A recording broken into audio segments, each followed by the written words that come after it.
Empezamos con el tercer tema del lenguaje. Planos del lenguaje. ¿Quién plantea los planos del lenguaje? Los plantea el señor Ferdinand de Saussure. ¿Qué nos señala? Él nos dice que el lenguaje tiene dos planos, la lengua y el habla, la cual son interdependientes, que se necesitan y se complementan. Esa necesidad y complementación de ambos también es llamado la dicotomía. Entonces, según el lingüista suizo Ferdinand de Saussure, el lenguaje presenta dos planos, lengua y habla, los cuales son interdependientes, se necesitan y se complementan. Aquí tenemos la figura de una fémina, que obviamente vamos a llamar Sofía. Entonces, aquí, Sofía, antes de hablar, tiene que pensar. El pensamiento ya en sí tiene lenguaje. Aquí Sofía desea saludar y ella piensa decir un hola. Para explicar este punto, vamos a recordar un tema anterior. Entonces, ¿qué hemos dicho del lenguaje? Hemos dicho que el lenguaje es universal. ¿Por qué es universal? Porque en cualquier parte del mundo que yo o ustedes vayan, todos emitirán sonidos articulados. Esa es la naturaleza sonora. El lenguaje es de manera general. Ahora, si yo decido irme a, por ejemplo, en Ámsterdam y me voy al Perú, me voy a dar cuenta que estos sonidos articulados tienen diferencias. Lo único que tienen en común son lenguajes, o sea, su naturaleza es sonora, pero si analizamos son sistemas diferentes. A ese sistema, ¿cómo se le llama? A ese sistema que ha sido creado por la comunidad. A ese sistema se le llama lengua, o sea, es creado por la evolución de la comunidad. Ahora, si analizamos aquí en nuestro país y analizamos persona por persona, nos daremos cuenta que la lengua que se emplea tiene características propias en cada una. Todos hablan castellano, ya, pero todos hacen el uso de manera particular. Aquí, Sofía posee en su mente una lengua determinada, que es el castellano. Entonces, ella cuando desea emitir su mensaje a otra persona, ella va a hacer el funcionamiento de sus pulmones, laringe, tráquea y etcétera. Ya cuando se emite el sonido, eso ya es el habla. Entonces, cuando articulas, o sea, cuando se pronuncia, entonces, ¿qué es la lengua? Se podría decir que es un sistema de signos o alfabetos.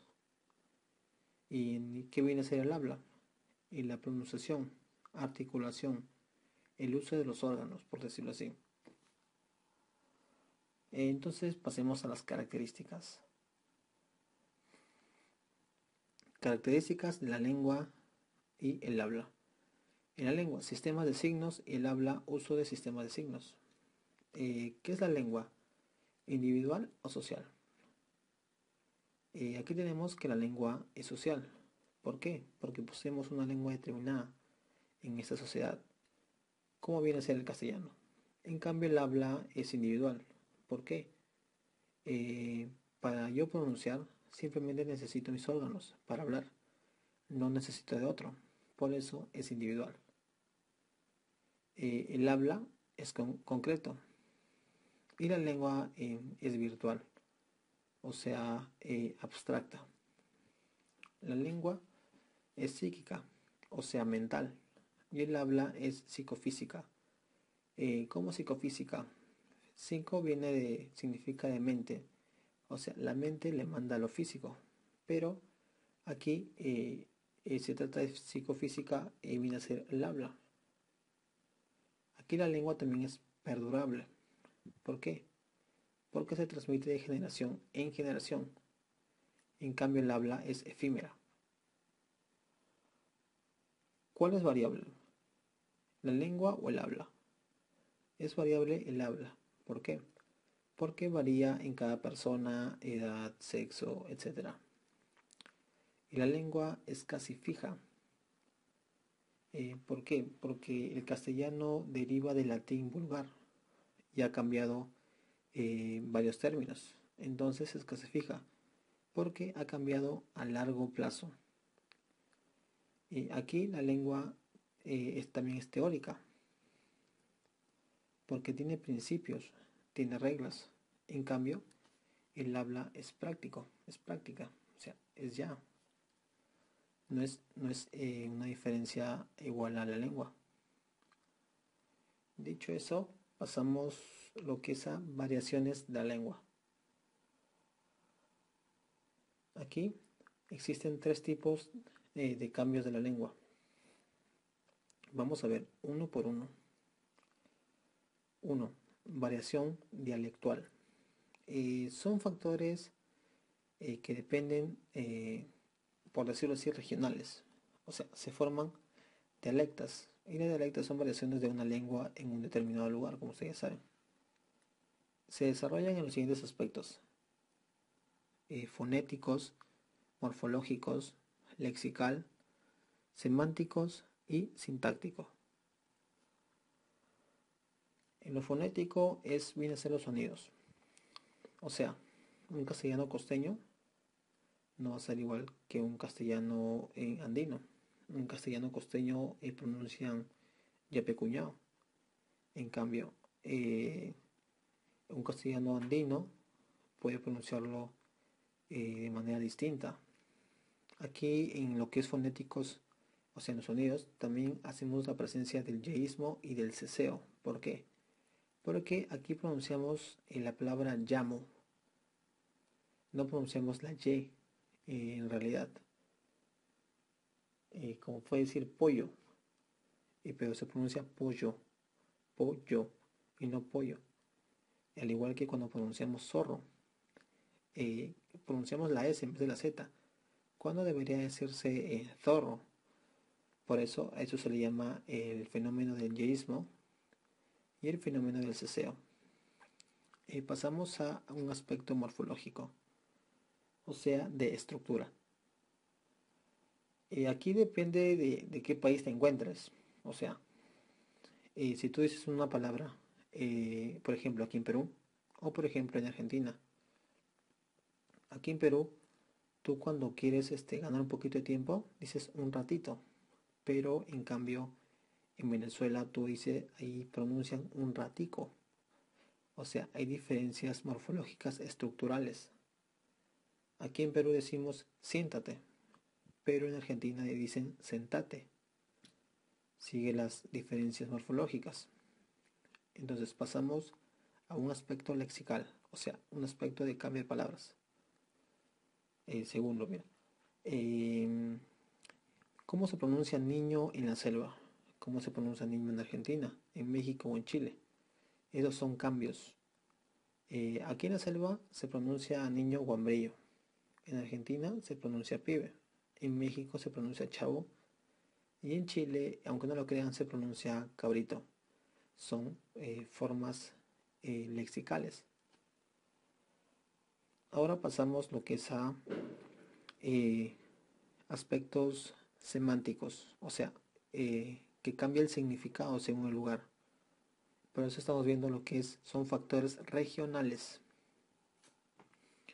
Aquí en Perú, el camión es un transporte de carga, única y solamente de carga, excepto que haya un incidente y la gente tiene que transportarse, pero es únicamente usado como transporte de carga. En cambio, camión en México se dice transporte público. O sea, hay diferencias semánticas. ¿Por qué? Porque cambia el significado. Luego pasamos a lo que son los aspectos sintácticos. O sea, cambia el orden de la palabra. Un costeño puede decir, la oveja es de María. Un andino dice, ovejita de María es. Y un salvático dice, de María su oveja. Entonces aquí vemos que en lo sintáctico, a nivel de factores regionales, cambia el orden de palabras. ¿Sí? Eso viene a ser lo que es variaciones dialectuales. Variación dialectual. Ahora pasamos al segundo tipo de cambios de lenguaje. Y el segundo tipo, variación diastróctica o sociolecto. Esto es básicamente factores socioeconómicos. O sea, esto aquí se desarrolla en tres niveles: nivel subestándar, nivel estándar y nivel subestándar. En nivel estándar, aquí tenemos la lengua literaria. O sea, ¿cómo una lengua literaria? Tú cuando puedas leer una obra, vas a notar ciertas palabras confusas, como de refranes. O sea, volverán las oscuras golondrinas. Luego tenemos la lengua científica, que hace el uso de palabras médicas, por decirlo así, como endoscopio. Luego pasamos a nivel estándar. Aquí se rige con la norma establecida básicamente por la RAE, por la Real Academia Española. Aquí se respetan las reglas y su uso es extenso. Y aquí tenemos la lengua culta. A los señores que dicen: Galeno, me duele el vientre. O también dicen: madre, tengo apetito. En cambio, también aquí tenemos la lengua coloquial. Como dicen: doctor, me duele la barriga. O mami, tengo hambre. Esas son lenguas coloquiales que están en un nivel estándar. Luego pasamos al nivel subestándar, donde no se rigen las normas. Aquí ya ese lenguaje es popular. Aquí pronuncian son más ahorrativos, por decirlo así. Pueden decir: doc, me duele la panza. O también pueden decir: viejo, ando con frío. Esa es una lengua popular. Ahora, la lengua vulgar viene a ser otra. Como acá no se respeta prácticamente nada. Puede ser: nadie llegó. En vez de decir nadie, la mayoría de la gente dice nadies. Otro ejemplo es: ¿qué hora P? Otro ejemplo puede ser: en denantes llegó. Esos son lengua vulgar. Ahora, aquí en un nivel subestándar también hay un, un, un nivel que también se le llama la replana. Pero esto es jerga usada por delincuentes. ¿Cómo así? Es una jerga más cambiada. Un ejemplo puede decir: estoy en misión imposible, causa. Eso es una lengua replana, que es usada por mayormente los delincuentes. Ahora pasamos a la tercera variación, que es la variación diafásica o idioléctica o dialecto, que viene a ser individual. ¿Cómo así? O sea, se forman los dialectos según el sexo, la edad, si es mujer, varón y todo eso. Aquí según el sexo. La mujer dice: qué linda. En cambio, el varón tiene otra forma de expresarse. El varón dice: tapiola.